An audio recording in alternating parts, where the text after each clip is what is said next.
Mostly લોકો આપણે જોતા હોઈએ છીએ કે બોલે કંઈક અને કરે કંઈક. કેવી રીતે સમજાવો? 89.6 FM રેડિયો રાજકોટ સાંભળી રહ્યા છો તમે, અને હું છું પૂર્વી તમારી સાથે. જેમ કે ઘણા બધા આપણા ફેસ્ટિવલ્સ એવા આવે કે જ્યારે અમુક લોકો એવા હોય કે જે કદાચ ઘરેથી દૂધ લેવાનું કીધું હોય ને તો એ લેવા માટે પણ વ્હીકલ લઈને જતા હોય, અને પણ જ્યારે દિવાળી કે એવા ફેસ્ટિવલ આવે ને ત્યારે એવું કહે કે ફટાકડા તો ફોડાય જ નહીં, ફટાકડા ફોડીએ તો એન્વાયરમેન્ટને આટલું બધું નુકસાન થાય.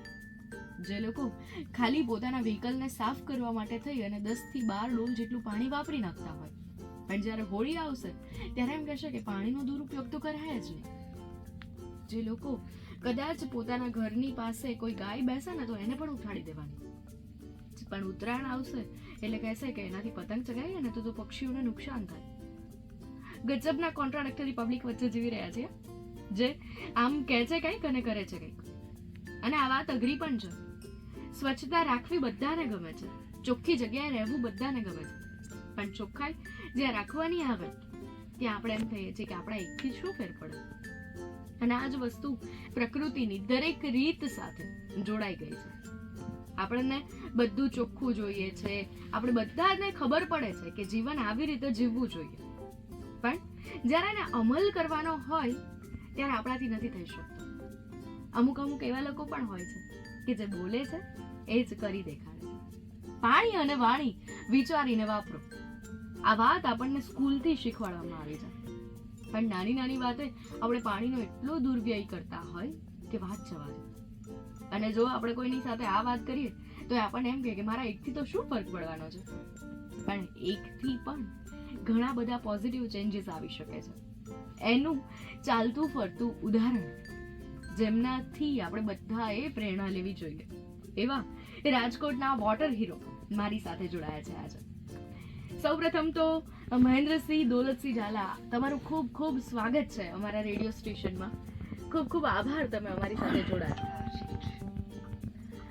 પહેલી વાત, પહેલો પ્રશ્ન મારે તમને એ જ છે કે તમારો જે થોડો ઇન્ટ્રોડક્શન થઈ જાય, એક પરિચય કે જેનાથી રાજકોટ વાસીઓને ખબર પડે કે તમે શું કામ કરી રહ્યા છો. મારું નામ મહેન્દ્રસિંહ દોલતસિંહ ઝાલા છે. મારું મૂળ ગામ ખેરવા છે અને હાલ નિવૃત્ત છું. આઈટીએમ સુપરવાઇઝર ઇન્સ્ટિટ્યૂટમાંથી નિવૃત્તિ મેં લીધી છે અને રેન વોટર હાર્વેસ્ટિંગની પ્રવૃત્તિ કરું છું. કેન્દ્ર સરકાર દ્વારા વોટર હીરો જાહેર થયો છું. અને રેડિયો તો મારે પહેલેથી મને શોખ છે. મેં 5000 કિલોમીટરનો સાયકલ પ્રવાસ કર્યો છે, ત્યારે મારા હેન્ડલ ઉપર ટ્રાન્ઝિસ્ટર અચૂક હોય જ. અને આપની જાણ ખાતર કે હું 90% બ્લાઇન્ડ છું, છતાં આ પ્રવૃત્તિ કરું છું. તમે જે કાર્ય કરી રહ્યા છો એની તમને પ્રેરણા ક્યાંથી મળી, કે આ વિચાર કેવી રીતે આવ્યો? જી પૂરીબેન, એમાં એવું છે કે લગભગ 1975 આજુબાજુ અમારા ગામ ખેરવા છે, ત્યાં અમે વીડે પાણી ભરતા. એકમ ચાલીએ કે ગાગર ભરાય, ત્યારે અમને ખબર છે કે પાણી મેળવવા માટે કેટલો પરિશ્રમ કરવો પડે છે, અને પરિશ્રમ કર્યો છે ને એને જ પાણીની કિંમત હોય બેન. આપણે ખ્યાલ છે બેન કે આટલું પરિશ્રમથી પાણી ગાગર મળતું હોય ને આપણે ડોલર નાવામાં 3 ડોલર આપી નાખતા હોય, ઇટ ઇઝ નોટ પ્રોપર, વાજબી નથી. બહુ સાચી વાત છે. કઈ કઈ પ્રવૃત્તિ કરો છો તમે? મેઇન પ્રવૃત્તિ તો મારે રેન વોટર હાર્વેસ્ટિંગ છે. મારે સોવાનું એક મકાન છે, જે ખરેખર ભાડે છે, હું ભાડે રહું છું. બાજુમાં મારું મકાન છે. એ 2 મકાનમાં થઈને મેં રેન વોટર હાર્વેસ્ટિંગની પ્રવૃત્તિ કરી, જેમાં 7 ટાંકા છે. સૌથી ઉપર ટાંકો 3000 લીટરનો છે. એ એક જ ટાંકો એવો છે કે ચોમાસામાં હું ઇલેક્ટ્રિસિટીથી ભરું, ટૂંકમાં ઇલેક્ટ્રિસિટી વાપરું છું, વીજળી. બાકી બધા ટાંકા એ રીતે આયોજન કર્યું છે કે વરસાદના પાણીથી ફૂલ થતા જાય એ રીતે વાલનું આયોજન કર્યું છે. અને જેથી કરીને 12000 લીટર પાણી સ્ટોર થાય, અને 12000 લીટર પાણી સ્ટોર થયા પછી પાણી બોરમાં જાય અને બોર પણ ફૂલ થાય, ત્યારે અમારો ખુશીનો પાર નથી થતો મેડમ. અને એના બેનિફિટ્સ શું રહે છે, ફાયદાઓ શું થાય છે? હા મેડમ, સૌથી મોટો ફાયદો એ છે કે આપણને અંદરથી એક આનંદ થાય છે કે આપણે એક પોઝિટિવ હકારાત્મક પ્રવૃત્તિ કરી છે. હું મારા બોરમાં પાણી નાખું છું, ગમે ના બોરમાં જાય, પણ મેં તો પૃથ્વીમાં નાખ્યું છે ને બેન. મારે એવું નથી કે મારા બોરમાં નાખું છું, હું ધરતીમાં પાણી ઉતારું છું, અને જેથી કરીને આજુબાજુના બોર છે, મારો બોર છે, એ બધા એમનો રિચાર્જ થાય છે. અને જે ટાંકા આપણે એમ કહીએ કે કલાક 1.5 કલાકે ભરાતા, એ ટાંકામાં એટલું પ્રેશર અત્યારે આવે છે કે એ કદાચ અડધી કલાકમાં ભરાઈ જાય છે. આજે સમગ્ર તમે રેઇન વોટર હાર્વેસ્ટિંગની પ્રવૃત્તિ કરવાની શરૂઆત થઈ, તો એની પ્રેરણા તમને ક્યાંથી મળેલી? હા, એ વાત કેમ કે પ્રેરણામાં જે પરિશ્રમથી પાણી મેળવે છે એટલે ખ્યાલ છે પાણીની કિંમત આટલી છે, બરોબર. એટલે પછી આ તો લગભગ 15 વર્ષ પહેલા જે કે નેવા આવતા હોય ને ડોલ ભરીને અમે હમ. નાખતા ટાંકામાં ને પછી ધીમે ધીમે એક પાઇપ નાખ્યો પછી આ રીતે અત્યારે આધુનિક રૂપ આપી દીધું છે. હમ. 2.5 પાઇપ ને 3 પાઇપ ની બધું ઉતારી અને એ કર્યું છે. રાજકોટ વાસીઓને કોઈ સંદેશો આપવાનો હોય તો તમે શું આપવા માંગશો? બસ સંદેશમાં તો એવું છે બેન કે આ આપણે કરવું તો પડશે જ. આ વસ્તુ જે છે પાણીની, જો આજે આપણે નહીં કરીએ તો ક્યારે કરશું? બહુ સાચી આવતીકાલ તો આવતી જ નથી બેન. જે આવતીકાલ આવે ને એ આજ થઈને આવે છે. વાત. એટલે આજે જ આ પ્રવૃત્તિ આપણે કરીએ. જો આપણે આ પ્રવૃત્તિ નહીં કરીએ તો કદાચ આવતી પેઢી પાસે પીવાનું પાણી નહીં હોય, એમને એના આંસુ પીવા પડશે. અને મેડમ એના માટે જવાબદાર એના દાદા પરદાદા એટલે કે આપણે ખુદ હઈશું. બહુ સાચી વાત. એટલે આપણે કહીએ છીએ કે પાણી બચાવો. એટલે એવું નથી વરસાદનું પાણી બચ્યું તો બરોબર છે બેન. એક મેડમ કે 100 વારના મકાનમાં જ્યારે 1 ઇંચ વરસાદ પડે ત્યારે 2000 લીટર પાણી વહી જાય છે. હું આપને એટલું કહું છું દરેક શ્રોતા મિત્રોને, એમાંથી આપ કેટલું બચાવો છો? 2000 લીટર પાણી 1 ઇંચ વરસાદ પડે, ફાસ્ટ પડે કે ધીમો પડે એનાથી મતલબ નથી, પણ તમારું 100 વારના મકાનમાં 2000 લીટર પાણી વહી જાય છે જે નદી નલામાં જાય છે એનો કોઈ ઉપયોગ નથી કરી શકતા આપણે. એથી કહું છું કે પાણી બચાવો, પાણી આપને બચાવશે. બહુ સાચી વાત છે. મહેન્દ્રસિંહ, હું તમને એ પૂછવા માંગીશ કે પાણી બચાવવાની આજે આખી પ્રોસેસ થાય છે એ કેવી રીતે થાય છે? હા મેડમ, મેં વાત કરી કે પાણી મોટાભાગનું ગુરુત્વાકર્ષણ બળથી જ ઉતારું છું પાણી. એક જ ટાંકો ભરાય છે, બરોબર, 7% મારી પાસે છે. વરસાદના પાણી બચવાની વાત થઈ, પણ વરસાદ ન હોય ત્યારે પણ આપણે એવું નથી કે વરસાદમાં જ ઋતુમાં જ પાણી બચાય.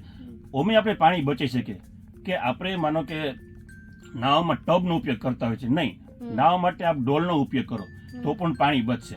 આપણે બ્રશ કે કોગળા કરીએ ત્યારે આપણે નળ ચાલુ રાખીએ છીએ, નહીં તમે કોગળા કરો જ્યારે કરો ત્યારે તમે એક જ ચકલી પર રાખો અને જ્યારે તમે નળ પર હાથ લઈ લ્યો છો ત્યારે ચકલી બંધ કરીને શાંતિથી કોગળા કરો. આ બધા છે. પછી તમે કપડાં જે તમારા છે એ શક્ય ત્યાં તો ધોવામાં ત્યારે જ નાખો, ખરેખર મેલા હોય ત્યારે. વાસણમાં તમે ખાડાવાળી થાળી જે આપણે ત્યાં નીકળી છે એનો ઉપયોગ કરો, જેથી કરીને વાસણ ઓછા થશે, વાસણ ઓછા થશે તો પાણીનો જે માત્રા છે એ ઘટશે.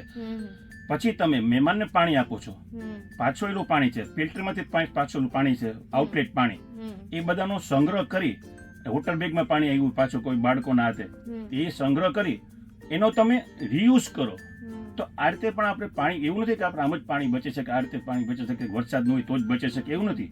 આપણે આ અનેક રીતે પાણી બચાવવાના આપણે કિમિયા, આપણી પેઢી, ગઈ પેઢી આપણને લાભ આપ્યો છે, આપણે સાચવું છે, એ આપણે વાપરીએ છીએ, તો આપણે લાભ લેવાનો નથી, આપણે આવતી પેઢીને લાભ દેવાનો પણ છે, નકર આપણે મોટા ગુનેગાર છીએ આવતી પેઢી માટેના. બહુ સાચી વાત. જ્યારે કેન્દ્ર સરકાર દ્વારા તમને વોટર હીરો તરીકે પસંદગી કરવામાં આવી, એ ઉપનામ આપવામાં આવ્યું અને સાથે સાથે એવોર્ડ એનાયત કરવામાં આવ્યો, ત્યારની તમારી લાગણી શું હતી? એ અનુભવ કેવો હતો? બહુ સરસ એકદમ. એમાં એવું છે, એનો ફોન આવ્યો લોકો દિલ્હીથી, એટલે અમને એકદમ આનંદ થયો કે આજે અમારી કદર. કે આમ એવું જ બેન કે કોઈ આપણો વાવ થાબડે તો આપણને આનંદ થાય, હાલો 2% વધુ હજી વધુ પાણી બચાવીએ, એટલે આપણને આનંદ થયો. પછી બેન એને મને એની જે મીટિંગ હતી એની સચિવ સેક્રેટરી ને મિનિસ્ટરની, કે પાણી માટેની અવેરનેસ માટે શું કરવું, એના માટે પણ મને એકવાર વર્ચ્યુઅલ મિટિંગમાં દિલ્હી ટૂંકમાં ઇન્વાઇટ કર્યો હતો. અને ત્યારે પણ મેં મારું સૂચન આપ્યું હતું કે પાણી તમે કોર્પોરેશનનો લ્યો કે ભૂગર્ભમાંથી લ્યો, બે ચાર્જેબલ કરી નાખો. ચાર્જેબલ જો થશે ને પાણી, તો આપણે જેમ પંખા ચાલુ ફટાફટ બંધ કરી દઈએ છીએ પંખા અને લાઇટ, એમ જો પાણી ચાર્જેબલ થશે આજની તો કાલે, તો પાણીની અવેરનેસ માટેની મિટિંગો કરવી નહીં પડે.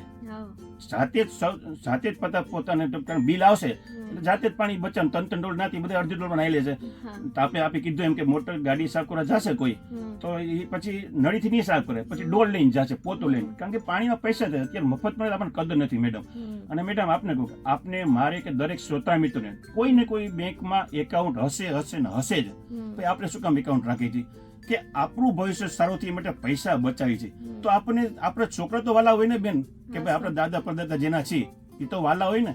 આપણે પૃથ્વીમાં બેંકમાં બેંકમાં પૈસા બચાવી છે જે પરસેવો પાણીને મળે છે આપણને, તો પછી પૃથ્વીમાં પાણીની બચત કરો ને, આવતી પેઢી આપણને આનંદ કરશે, યાદ કરશે અને ખુશ થશે. એટલે કહું છું કે જેમ બેંકમાં ખાતું છે એમ પાણીનું ખાતું એક તમે પૃથ્વીમાં રાખો, જેથી કરીને આવતી પેઢી આનંદિત રહે. બહુ સાચી વાત, બહુ સાચી વાત. જે પ્રમાણે તમે વિચારો છો એવી રીતે જો રાજકોટમાંથી દર 100 માંથી 10 લોકો પણ વિચારતા થશે તો રાજકોટમાં ઘણા પોઝિટિવ ચેન્જીસ આવશે. બેન હું 90% બ્લાઇન્ડ છું અને આપ શ્રોતા મિત્રો બધા તો તંદુરસ્ત છો, તો મારો આપને સંદેશ છે કે આપ પણ બચી શકો. હું જો 90% બ્લાઇન્ડ હોઉં છતાં બચી શકતો. પાણી મારું 3 માળનું મકાન છે, એમાં હું ચાલુ વરસાદે આવું જાઉં છું અને સફેદ પ્લાસ્ટર ઉપર કાળી લાઇનિંગ કરી છે મેં. શા માટે કે હું રસ્તો ન ભટકું એ માટે. એ માટે હું આ રીતે મહેનત કરતો હોય આવતી પેઢી માટે, તો આપ બધાને હાથ જોડીને વિનંતી કરું છું કે આપ કરો ને કરો જ. અને આ કામમાં મારા જે સોન છે યશરાજસિંહ ઝાલા અને મારા ભત્રીજો હર્ષદીપસિંહ ઝાલા, કારણ કે અમે તો ડિપેન્ડેબલ છે બેન, 90% બ્લાઇન્ડ છે, એટલે એ લોકો મને પૂરા કોઓપરેટ કરે છે અને એની હિસાબ આ બધું હું આયોજન કરી શકું છું. ખૂબ ખૂબ આભાર મહેન્દ્રસિંહ તમારો, તમે Thank you અમારી so much, સાથે madam. જોડાયા એ બદલ ખૂબ ખૂબ આભાર. Thank you so much.